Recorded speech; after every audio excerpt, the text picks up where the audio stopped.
ये पेशेवर माफिया और अपराधियों के सरपरस्त हैं और ये लोग लगातार यही करते रहे हैं। क्या ये सच नहीं कि जिस अतीक अहमद के खिलाफ पीड़ित परिवारों ने मुकदमा दर्ज कराया उसके परिवार के खिलाफ, वह समाजवादी पार्टी के द्वारा पोषित माफिया है और उसकी कमर को तोड़ने का काम हमारी सरकार ने किया है। और फिर मैं कह रहा हूं, इसे हाउस में कह रहा हूं, इस माफिया को मिट्टी में मिला देंगे। सरकार किसी है, सरकार किसी है, गफलत में हो, ये माफिया है, इनको मिट्टी में मिलाने का काम करेंगे। अपराधी आप लोग हैं, अपराधी भी दूर कर रहे हैं।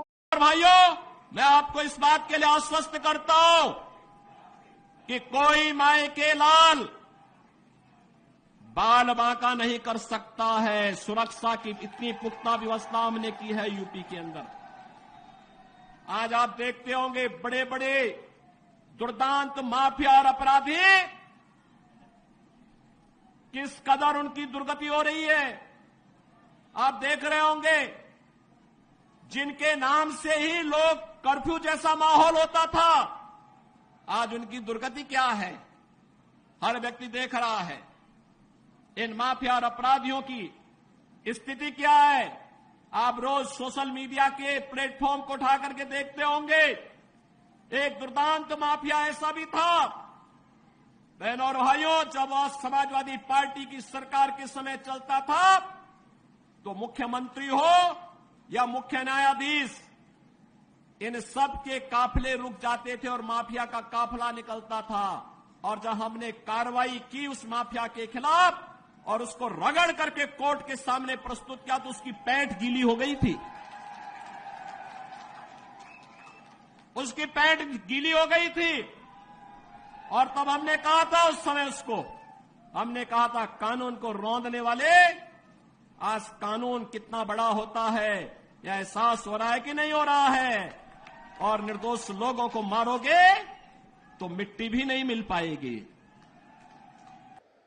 जो लोग सनातन धर्म पर बार बार प्रश्न खड़ा करते हैं उनको मैं बोलना चाहता हूं, सनातन धर्म ने कभी किसी का अहित नहीं किया, किसी का हित नहीं किया,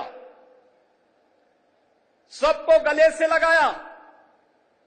दुनिया की कोई ऐसी जाति, कोई ऐसा मत, संप्रदाय, सेक्ट नहीं जिसकी विपत्ति के समय सनातन धर्मावलंबियों ने उन्हें शरण दे करके फलने फूलने आगे बढ़ने का अवसर न दिया हो। विश्व मानवता आज भी इसके प्रति कृतज्ञता ज्ञापित करती है। लेकिन इस सेकुलरिज्म के नाम पर राजनीति करने वाले लोग आज सनातन धर्म पर कुठाराघात करके न केवल सनातन धर्म और भारत की आत्मा को लौलुहान करने का कार्य कर रहे हैं, बल्कि इसके नाम पर भारत के अंदर आतंकवाद और नक्सलवाद को लोग बढ़ाना चाहते हैं। क्या नक्सलवाद और आतंकवाद को हम बढ़ावा देना देंगे? फिर भगवान राम के 14 वर्षों के वनवास का परिणाम क्या है? और फिर बजरंगबली का मतलब क्या है? राम काज कीने बिनु मोहि कहां विश्राम। और हम लोग भी विश्राम नहीं लेने वाले हैं तब तक जब तक कि सनातन धर्म के मार्ग में जितने भी रोड़े हैं, जब तक इनको नामो निशान इनको समाप्त न कर दिया जाए। जो भी मानवता के मार्ग में, विकास के मार्ग में बैरियर बनेगा, उसकी वही दुर्गति होनी है जो उत्तर प्रदेश के माफियाओं की हुई है। और बहनों और भाइयों, अब अयोध्या से मैं यही कहना चाहता हूं कि अवसर है हम सब के लिए। अवधपुरी तो आज खुश है, अवधपुरी को उल्लास और उमंग के साथ जुड़ने की आवश्यकता है। और आज का दिन तो दीपोत्सव तो अयोध्या की देन है। देश और दुनिया में दीपोत्सव के आयोजन जहां कहीं भी होते हैं, त्रेता युग में उसकी शुरुआत इसी अयोध्या से हुई थी, इसी अयोध्या धाम से हुई थी। आज अनुकूल सरकार है, अनुकूल परिस्थितियां हैं, इन अनुकूल परिस्थितियों में हमें कार्य करना है और कोई भी ऐसी स्थिति नहीं पैदा होने देनी है जो बांग्लादेश की पुनरावृत्ति करने का दुस्साहस यहां पर कर सके। बहनों और भाइयों, आज आप शांतिपूर्ण माहौल में अपने पर्व और त्योहार मना पा रहे हैं, कोई चिंता की बात नहीं। दुर्गा पूजा का आयोजन भव्यता के साथ होगा। क्या आज से 10 वर्ष पहले संभव था? कठिन था, बहुत कठिन था, विघ्न बाधाएं आती थी। ये केवल यहीं पे नहीं था, उत्तर प्रदेश में भी था। नहीं होते थे, पर्व और त्योहार आते थे, दंगे शुरू हो जाते थे। पर्व और त्योहार आते थे, दंगे शुरू होते थे, गुंडागिर्दी होती थी, बहन बेटियां सुरक्षित नहीं थी, नौजवानों के लिए एम्प्लॉयमेंट नहीं था, कहीं कोई सुविधा नहीं थी। और आज यूपी में भी डबल इंजन की सरकार आई, सुरक्षा का माहौल मिला, दंगाइयों के लिए बुलडोजर भी दिया गया और साथ साथ भक्तों के लिए राम मंदिर का निर्माण भी कराया गया। और जब अयोध्या में राम मंदिर का निर्माण का कार्य प्रधानमंत्री मोदी जी के नेतृत्व में मूर्ति प्राण प्रतिष्ठा का कार्यक्रम संपन्न हो रहा था, जब चित्त महाराज वहां पर थे, इनकी आंखों में आंसू थे। मैं देख रहा था, मैंने वह दिन भी देखा है जब चित्त महाराज अपने पूज्य गुरुदेव की हत्या के बाद विश्व हिंदू परिषद के उस समय के अंतर्राष्ट्रीय कार्यकारी अध्यक्ष सदैव अशोक सिंघल जी के पास आए थे कि मेरी सुरक्षा क्या करूं मैं। और उस समय आडवाणी जी ने उन्हें सुरक्षा प्रदान की थी और फिर उन्हें कहा था कि आप त्रिपुरा में जाइए, आपको सुरक्षा मिलेगी।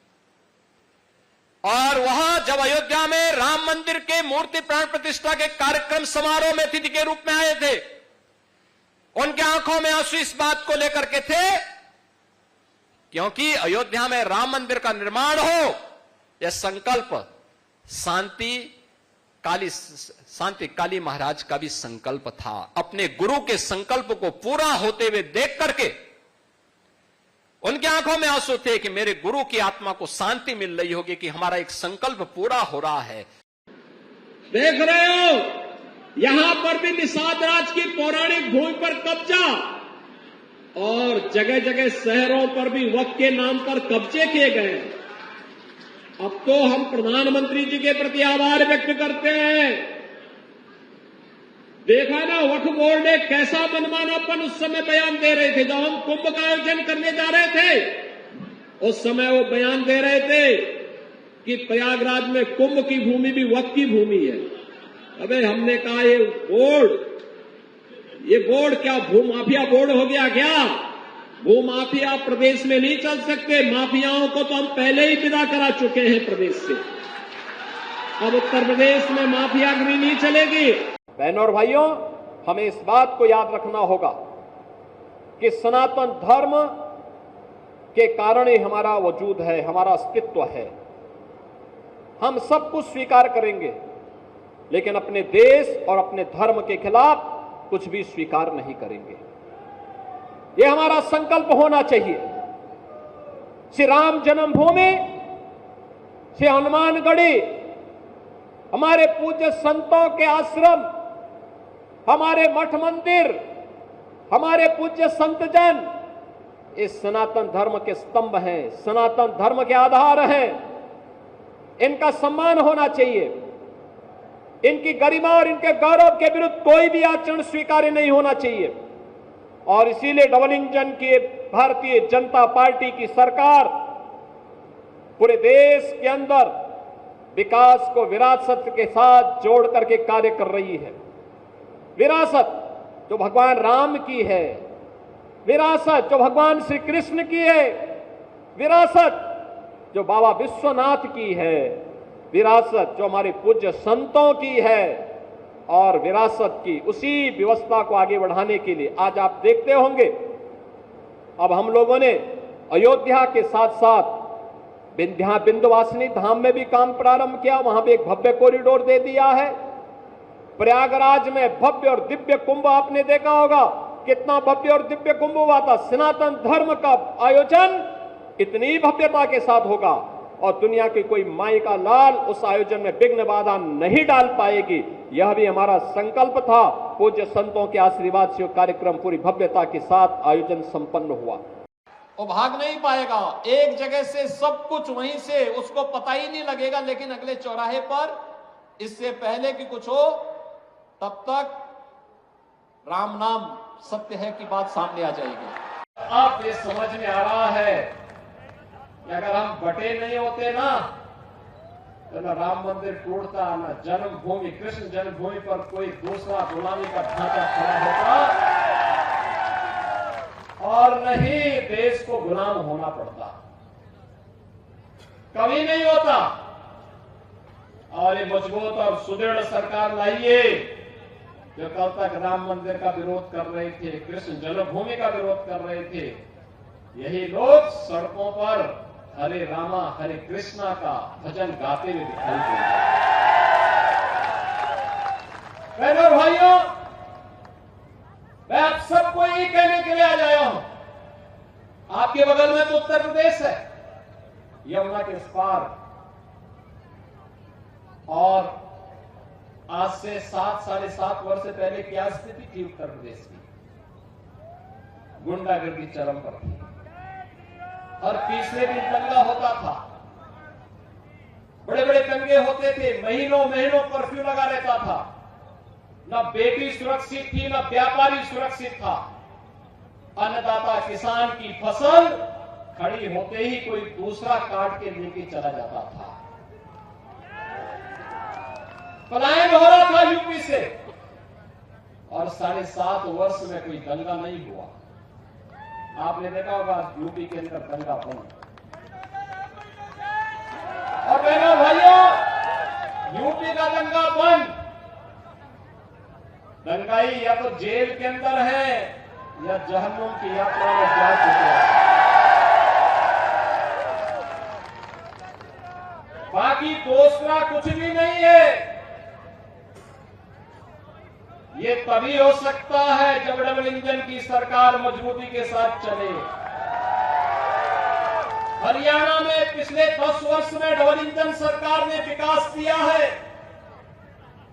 सुशासन का एक मॉडल दिया है। कांग्रेस जिसने माफिया को यहां पर पनपाने का काम किया था, माफिया राज हर हाल में दिया था। संगठित अपराध में लिप्त माफिया रहे हो, खनन माफिया रहे हो, भू माफिया रहे हो, पशु माफिया रहे हो, वन माफिया रहे हो, कौन ऐसा माफिया है जिसका ठप्पा कांग्रेस के ऊपर न लगा हो? बहनों और भाइयों, इस माफिया राज से मुक्ति चाहिए तो भारतीय जनता पार्टी एकमात्र विकल्प है, एकमात्र विकल्प है। कहा था कि रामलला हम आएंगे, ढांचा भी हटाएंगे और मंदिर भी बनाएंगे। सभी काम पूरे किए ना? काम पूरे हुए ना? आप मुझे बताइए, उत्तर प्रदेश में डबल इंजन की सरकार नहीं होती तो क्या राम मंदिर का निर्माण हो पाया होता है क्या? और भाइयों मैं तिथि भी बता रहा हूं, 22 जनवरी को प्रधानमंत्री जी के कर कमलों से रामलला भव्य राम मंदिर में विराजमान होंगे।